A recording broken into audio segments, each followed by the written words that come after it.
Hey everyone, get comfortable. Maybe dim the lights. If you're listening to this, it probably means you've had enough of loud, cheerful people for one day, and you're ready to drift into a world where nobody smiles. Everyone smells faintly of fear and damp wool, and daggers are just another form of currency. Tonight, we're heading back to a time when the idea of an assassin didn't mean sleek, hooded figures doing parkour off cathedrals. No, most of them came from famine, war, or exile. No guilds, no secret oaths, just survival. Their daggers were dull, their poisons unreliable, and their missions, usually cursed before they even began. Payment came in silver or silence, and if they were very lucky, they got to live long enough to regret their choices. So, take a slow breath. Let's slip quietly through the muddy streets of the late Middle Ages, a time when everyone was paranoid, hungry, and occasionally available for hire. The year is somewhere between nobody can read and somebody invented paper, but it's too expensive to waste on mercy. Europe, in all its damp glory, is staggering through wars, plagues, and the occasional moral panic. If you were rich, you were building cathedrals or starting a new war to impress your neighbors. If you were poor, you were the one digging the graves for both. Now, in that delightful environment, it's only natural that murder for hire became a career option. When your other choices are die in the fields or join a monastery and die slower, taking a purse of silver to stab a noble starts to look like social mobility. And contrary to every action movie ever made, medieval assassins weren't trained warriors or master spies. They were, well, whoever was left standing. Sometimes a farmer whose land was stolen. Sometimes a soldier who couldn't stop fighting, even when the war did. And sometimes someone who just really needed to eat that week. They weren't glamorous, they weren't coordinated. They were human question marks with knives. Now, the church, of course, didn't approve. The whole "thou shalt not kill" thing made it awkward. But conveniently, if the target was excommunicated, heretical, or just politically inconvenient, then suddenly God's will became surprisingly flexible. So while kings and bishops pretended to uphold divine order, behind closed doors they whispered to their secretaries, "Find someone discreet." That someone usually didn't have a last name. They might get paid in a handful of coins or sometimes just the promise of safe passage out of town, which, statistically speaking, wasn't a great investment. Picture one now. A man trudging through a cold rain, wrapped in a cloak that smells like horse sweat and mildew. He carries a knife that's been sharpened too many times until it's more rust than steel. He's heading toward a city he's never seen, to kill someone he's never met. There's no dramatic creed, no hidden order, no secret handshake. He's not part of history. He's just a footnote no one wrote down. And yet, people like him changed the course of kingdoms. One of the earliest known hired killings in Europe was recorded in the 11th century. A man named Rinaldo, working for some forgettable Italian noble, was paid to eliminate a rival. He failed spectacularly and was caught trying to climb over a wall with all the grace of a sack of turnips. They hanged him before sunset. That's pretty much the career arc of the average medieval assassin. Short, poorly planned, and ending in public. But every now and then one succeeded, and that's when history quietly shifted. The Knights Templar, You know, the Crusader guys with white robes and red crosses. They got tangled in assassination politics too. Not because they were killers for hire, but because people hired killers for them. Popes, kings, even rival knights wanted the Templars gone once they became too rich and mysterious for comfort. And in one of those classic, we're totally holy moves, the French crown orchestrated their downfall by, you guessed it, secret arrests, false confessions, and a few conveniently timed disappearances. No hooded assassins were needed, just bureaucracy and greed, which, to be honest, was the true killer of the Middle Ages. But the real assassin culture, at least the organized kind, came from farther east, from the Nizari Ismailis in the mountains of Persia, known in Europe as the Assassins. Yes, the actual word comes from them. And no, they weren't magical ninjas living on mountaintops, though they probably wished they were, given how the Crusaders talked about them. They were a religious sect, skilled at survival and strategy. Their leader, Hassan-i-Seba, ruled from the fortress of Alamut, which sounds way cooler than it was. Mostly rocks, not much plumbing. But they had a simple philosophy. If a tyrant can't be reasoned with, remove the tyrant. Quietly, they trained agents to infiltrate courts, wait months or even years, and strike only when the message mattered most. They didn't kill for money. They killed for belief, which made them infinitely scarier to the kings of Europe, who were used to bribing their problems away. When Crusaders returned home, they brought stories of these silent killers who could appear out of nowhere and vanish again. They exaggerated, obviously, as Europeans tend to do about things they don't understand. Suddenly, the word assassin became this mythic concept, the ultimate shadow warrior, when in reality, the actual assassins of medieval Europe were much more disappointing.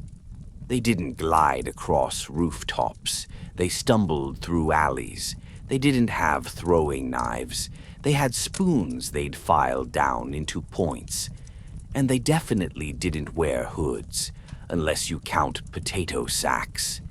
But let's drift for a moment into the psychology of it, because being an assassin back then wasn't a glamorous death wish.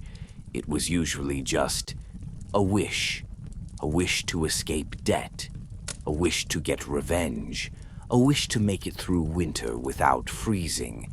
You'd take a job from a mysterious nobleman in a dark tavern, nod solemnly, and maybe, just maybe, pretend you understood politics. Then you'd spend a week hiding in barns, rehearsing how to stab someone important without being stabbed back. It was less elite killer and more tired man with poor impulse control, and yet kings relied on them. If a noble couldn't be executed openly because of that pesky thing called law, a quiet disappearance worked just as well. Sometimes the assassin would get his coin, sometimes he'd get his throat cut before he left the city. In that line of work, it was hard to tell if the job itself or the payment was the real trap. One chronicler from the 13th century England wrote that a man who kills for coin is never long in the world, and judging by the number of anonymous corpses found in rivers, he wasn't wrong. Of course, not all hired killers were men. Occasionally, a noblewoman might arrange an accident for her husband, usually after he'd spent too much money on jousting or mistresses. Poison was the great equalizer, easy to hide, easy to deny. Bread soaked in arsenic, wine laced with herbs, a candle dipped in mercury. You name it. If it could kill a rat, it could probably handle a duke. There's an old rumor about a Florentine widow who ran an apothecary that doubled as a discreet disposal service. She sold what people called inheritance powders.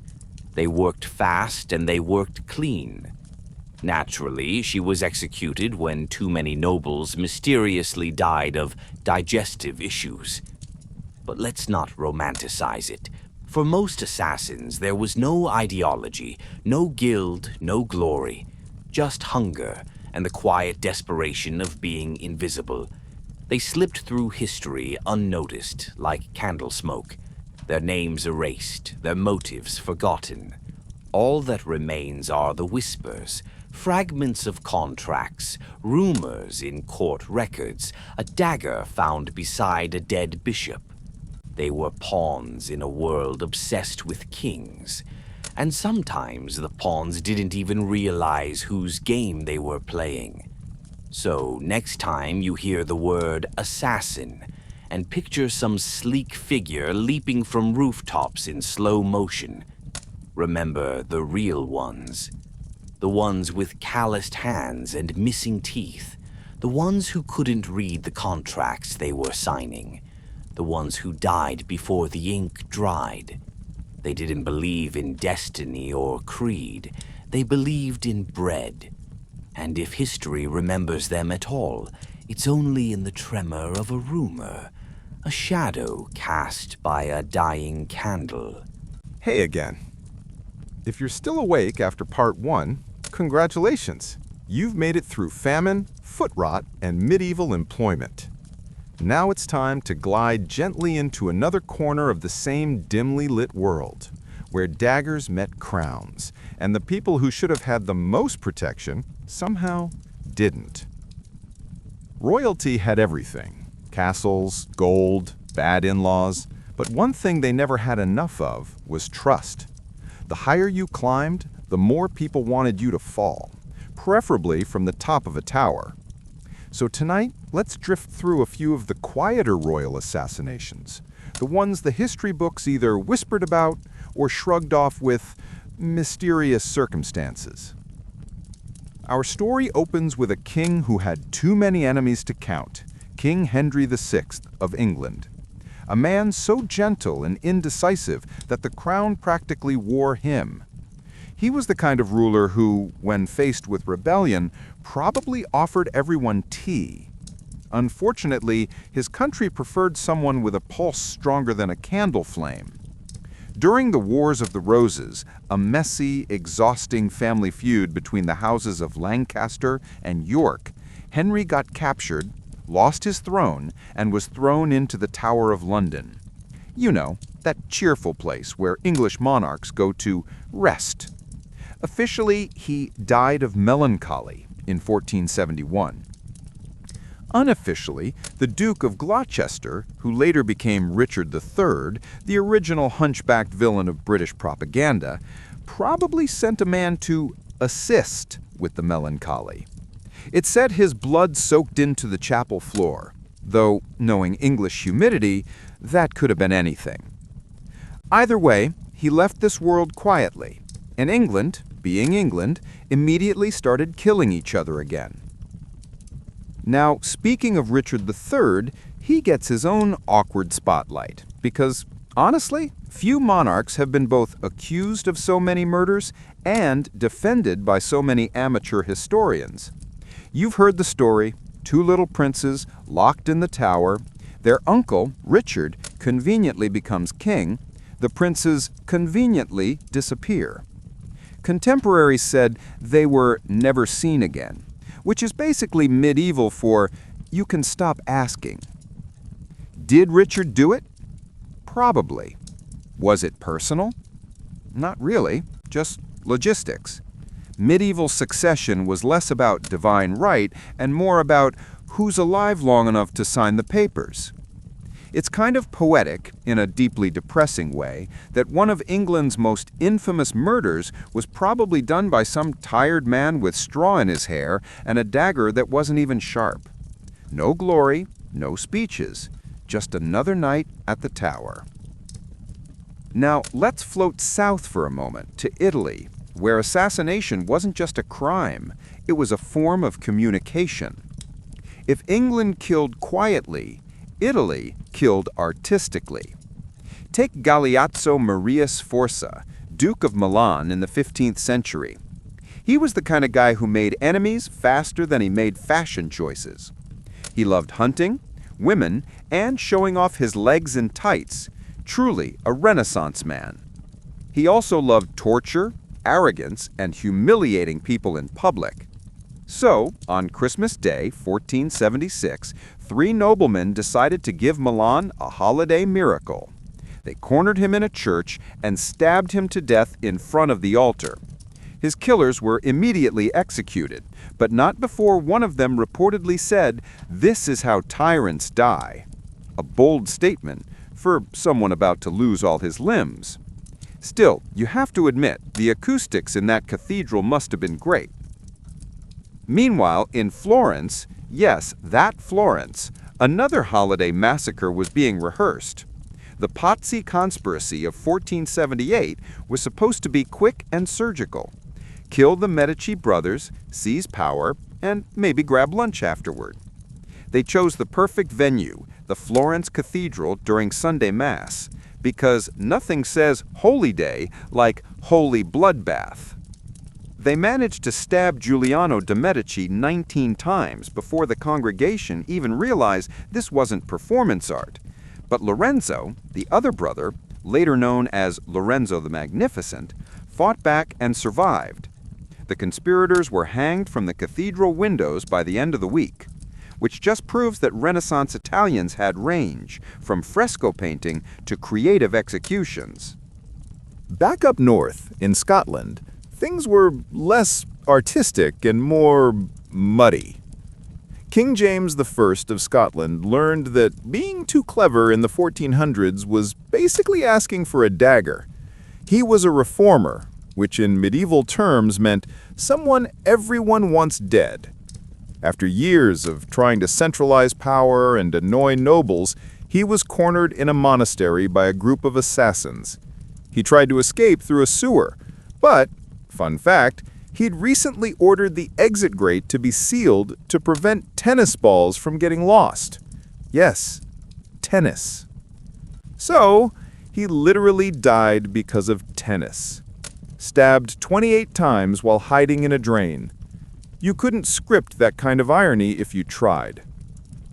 Let's drift east now, toward Byzantium, the empire that basically turned palace assassinations into a national pastime. If you were an emperor in Constantinople, odds were about 1 in 3 that your successor would be your murderer. And that's not counting blinding, poisoning, or accidental falls from high places. Take Emperor Nicephorus II Phocas, a brilliant general who became emperor in 963. He built fortresses, expanded the empire, and prayed like a monk. Unfortunately, he was also about as affectionate as a sandbag. His wife, Theophano, got bored and teamed up with his nephew, John Tzimisis, who was both handsome and not his husband. One night, John and his men snuck into the palace disguised as monks. They found Nicephorus asleep on the floor because, apparently, he thought mattresses were sinful, and murdered him quietly. When Theophano saw his body, she reportedly whispered, "Now you are truly emperor," which, in fairness, was one of her more romantic lines. Now, because history loves patterns, John Tzimisis himself was later poisoned, probably by the same court officials who helped him rise to power. In Byzantium, loyalty lasted exactly until dessert. It's fascinating how predictable all this was. Everyone saw betrayal coming, but nobody ever adjusted their sleeping arrangements. Maybe comfort meant more than survival. Or maybe they just got tired of looking over their shoulders. Over in France, the Valois dynasty was doing its own version of internal sabotage. In 1407, Louis, Duke of Orleans, was murdered on a snowy Paris street. His brother, Charles VI, was insane. Truly, I am made of glass insane. so Louis handled most of the politics. Unfortunately, his cousin, John the Fearless, decided sharing power wasn't in the family plan, so he hired a few men to intercept Louis's carriage. They hacked him to death with swords, left his body in the street, and told everyone it was for the good of the kingdom. Which, of course, is the medieval version of, "Don't worry, it's just politics." When asked later if he regretted it, John the Fearless reportedly said he was serving justice. That's the kind of confidence only murderers and politicians can pull off. Let's float for a moment, gently, into the idea of divine irony. Because half of these assassinations were done in churches, places theoretically protected by God, and the other half were ordered by people who claimed to speak for him. It's as if the Middle Ages had a running joke. "God wills it," they'd say, right before stabbing someone during Mass. The line between holy war and holy murder was thinner than parchment. Popes ordered killings. Bishops paid mercenaries. And then they'd all meet for confession later, just to balance the paperwork. Speaking of popes, let's talk about one of the strangest, Pope John XII. He became pope at 18, which, even then, was too young to handle that much hypocrisy. He turned the papal palace into a party house, gambled with holy relics, and allegedly blessed dice before rolling them. Eventually, the Holy Roman Emperor Otto I got tired of his nonsense and deposed him. But before that could fully take effect, John was beaten to death by, and this is true, the husband of a woman he was sleeping with. No assassins, no conspiracies, just divine irony at its finest.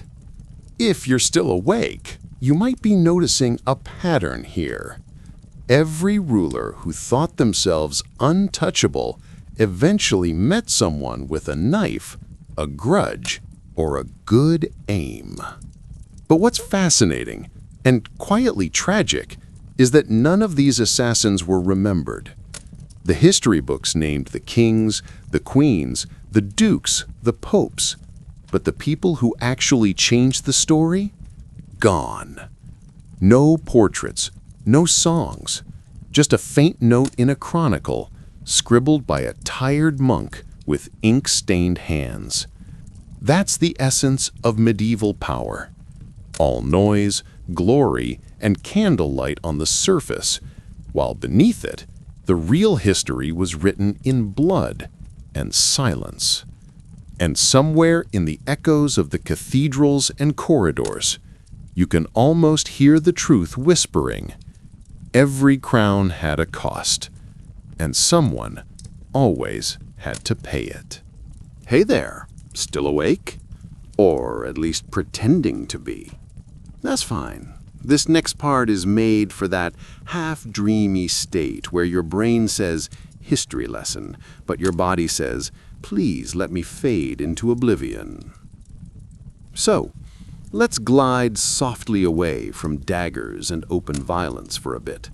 Tonight's flavor of doom is poison. Because if there's one thing medieval nobility loved more than banquets, it was secretly murdering each other at them. It's funny, in a grim way, how poison was considered the elegant form of assassination. No screaming, no swords, just a quiet dinner followed by a very long nap. Let's start with Italy again, because of course. If medieval murder were an art form, the Borgias were Michelangelo. You've probably heard of Pope Alexander VI, born Rodrigo Borgia, a man so ambitious, corrupt, and full of himself that he made modern politicians look humble. He had mistresses, children, and a personal army, all while technically being the head of the Catholic Church. His daughter Lucrezia and son Cesare became the stuff of legend, though, in fairness, most of the legends were created by their enemies. Cesare was the prototype for every charming psychopath that came after. A handsome, educated cardinal who decided he preferred swords to sermons. When his father made him a duke, Cesare treated Italy like a chessboard, only with more blood and fewer rules. And Lucrezia, poor thing, became history's favorite scapegoat. Every death near her was labeled a poisoning.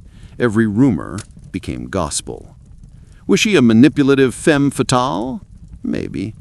Was she just a pawn in her father's political game? Probably. But one thing's for sure. If someone died near the Borgias, everyone assumed the wine was involved. They even kept poison rings, little jewelry compartments for slipping condensed diplomacy into drinks. Cesare's preferred blend allegedly included arsenic, cantarella, and a dash of irony. It said he once poisoned the cardinal at dinner, then had dessert brought out before the man even hit the floor.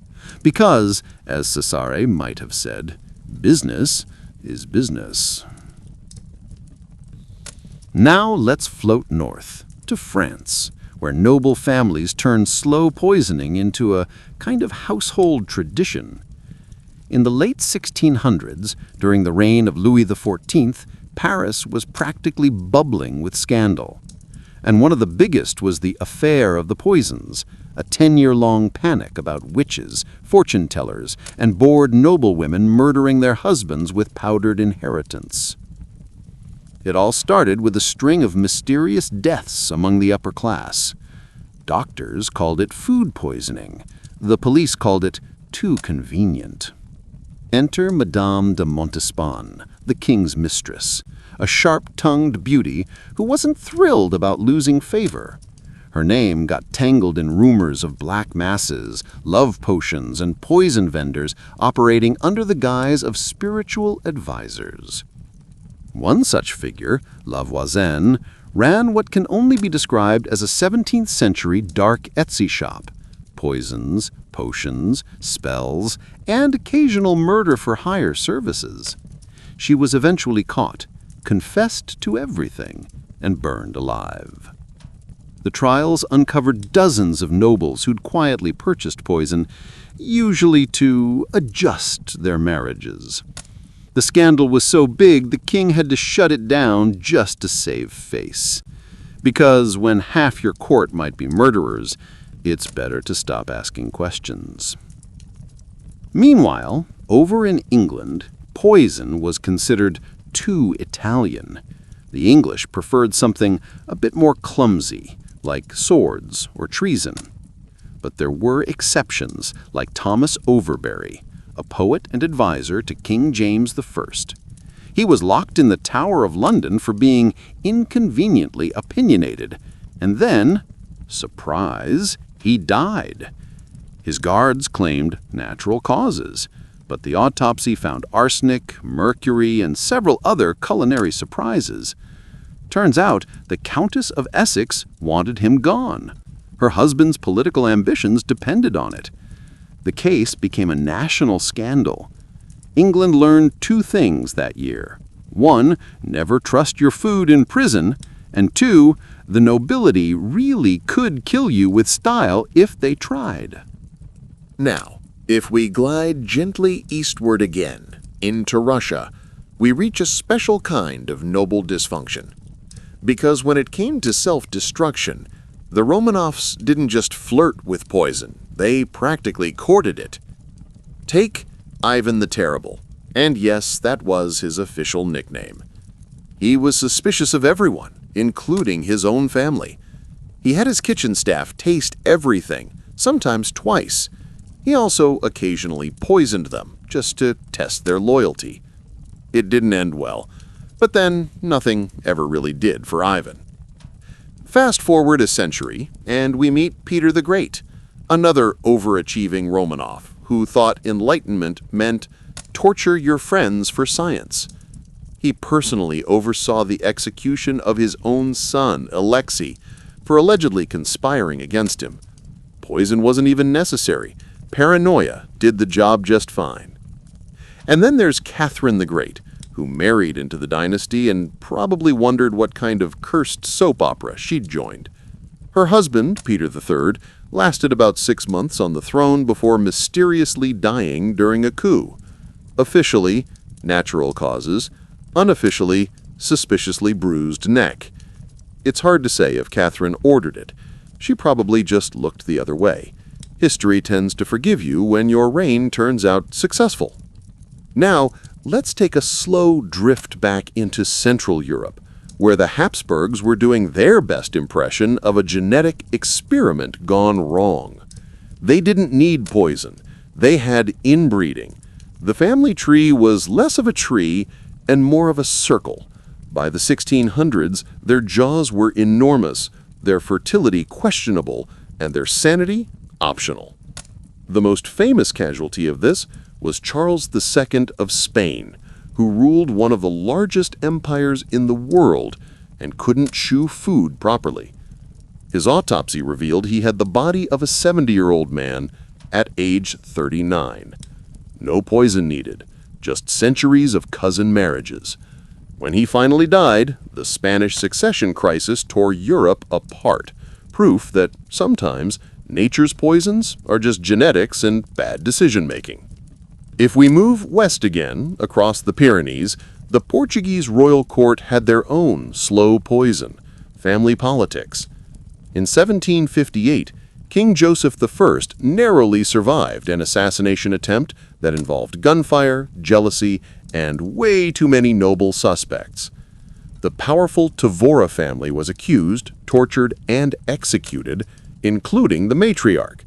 It's unclear if they were guilty, but the king's chief minister, the Marquis de Pombal, used the event to crush noble opposition.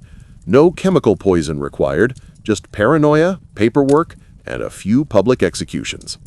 And that's kind of the theme tonight, power devouring itself, slowly, politely, with just a hint of spice. These weren't assassins from the shadows anymore. These were kings, queens, and dukes poisoning their own bloodlines, one dinner, one inheritance, one subtle revenge at a time. It wasn't about politics anymore. It was personal. Family dinners became death traps. Trust became obsolete. And through it all, history smiled politely, took notes, and called it succession. The funny thing? Most of these deaths didn't change much. The thrones stayed occupied. The crowns stayed polished. The same families went right on feuding as if human extinction was just another hobby. And centuries later, we're still reading about it, quietly amused, mildly horrified, and oddly relaxed. Because in the end, every poisoned chalice of history holds the same message. No matter how high you rise, there's always someone nearby stirring your wine. Hey guys, if you're still awake, congratulations! You've survived the slow plunge through medieval espionage, betrayal, and general bad decision-making. Tonight, we drift deeper into the part of history where kings trusted no one, popes plotted like soap opera villains, and assassins became the unwanted middlemen in divine politics. Let's pick up our candle and move quietly into the dim corridors of royal paranoia. Because around the 13th century, the world learned that you didn't always need an army to take down a throne. Sometimes, one man with a steady hand and bad morals would do. Europe had become a chessboard of trembling monarchs. Every kingdom had its share of backstabbers, literally and politically. The French court, for instance, was a cocktail of flattery, poison, and perfume. People smiled with their lips and schemed with their eyes. Louis IX was off on his crusading adventures, the kind that drained kingdoms of gold and patience. And back home, his relatives were sharpening knives. France's nobility didn't always love their kings. Sometimes they tolerated them, especially when they could profit from it. Among them, a few shady servants made their fortunes by offering quiet services, disposing of rivals, whispering in dark corners, and occasionally planting something sharp where it didn't belong. These weren't professionals. They were opportunists, the type who probably would have scammed people with miracle snake oil if the sword business didn't work out. But if you want to talk about professional medieval assassins, you eventually circle back to the Italians. Because of course, Italy in the 14th century wasn't really a country. It was a family feud with nice architecture. You had Venice, Florence, Milan, and a dozen other city-states, all convinced they were destined to rule everyone else. And in the middle of all that, the infamous condottieri, mercenary captains, roamed like freelance CEOs of chaos. They'd fight for whoever paid more, then switch sides mid-battle if the other guy offered a bonus. They didn't kill for ideals, they killed for invoices. And when the war was done, some of them dabbled in a little extra work on the side. Assassination, blackmail, the occasional accidental disappearance of a nobleman who suddenly fell out a window. And for some reason, people kept having multi-story palaces with conveniently open balconies. One of the most unsettling yet fascinating assassin stories comes from the court of Milan under the Visconti family. Now, the Viscontis were less a noble dynasty and more a soap opera with plagues. John Galeazzo Visconti was a man of ambition. He wanted Milan to be more than a city. He wanted it to be an empire. But his uncle, Bernabo Visconti, already sat in that gilded chair. So naturally, John Galeazzo did what every loving nephew would do. He poisoned him. The plan was smooth, almost elegant. Bernabo trusted him enough to share a meal. A fatal mistake in any Italian court, by the way.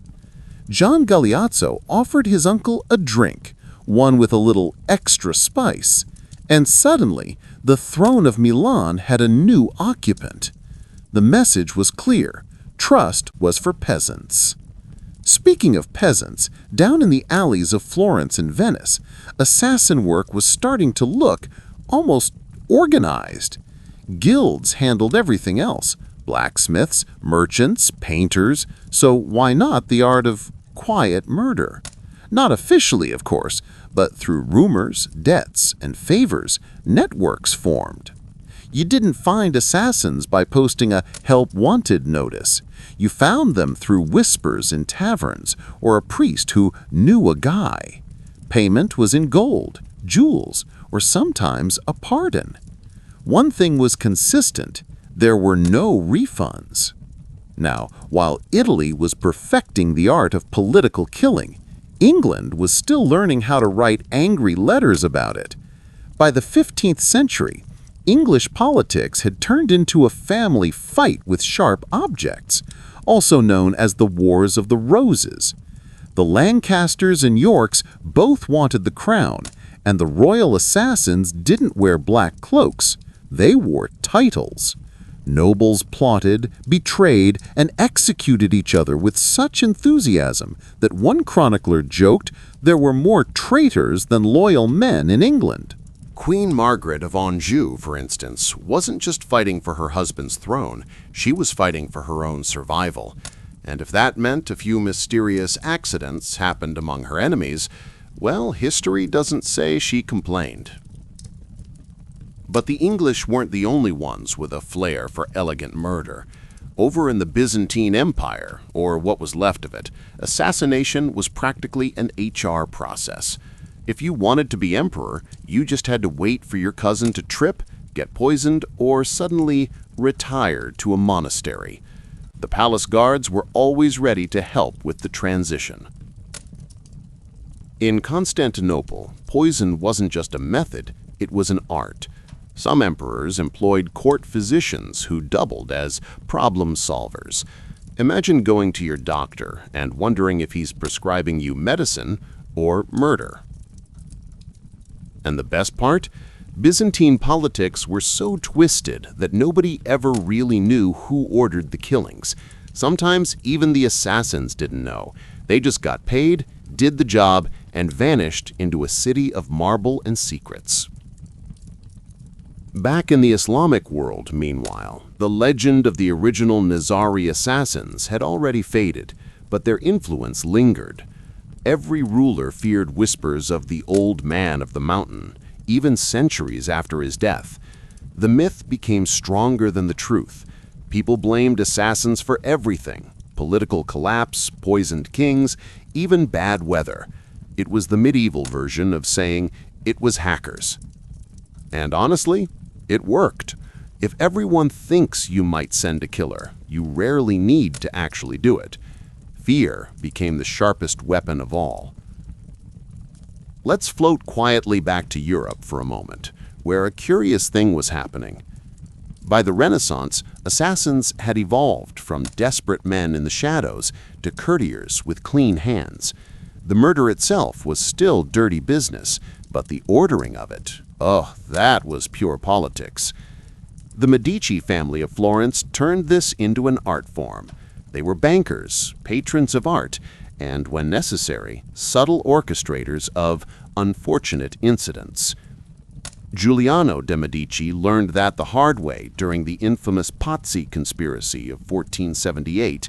He was stabbed to death inside Florence's cathedral during Mass because apparently nothing says holy occasion like a bit of premeditated murder.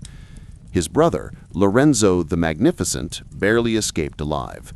The conspirators failed, and the assassins, they were executed in creative ways that only Renaissance Italy could come up with. Think less trial by jury and more public art installation of consequences. But here's the interesting part. By the time the Renaissance bloomed, assassins weren't really seen as villains anymore. They became symbols of rebellion, freedom, or tragic heroism. Writers like Machiavelli and poets across Europe started romanticizing the concept, the lone killer defying corrupt power. It wasn't history, it was myth-making, and people loved it. Of course, real assassins were still being hung, flayed, or exiled, but in stories, they became legends.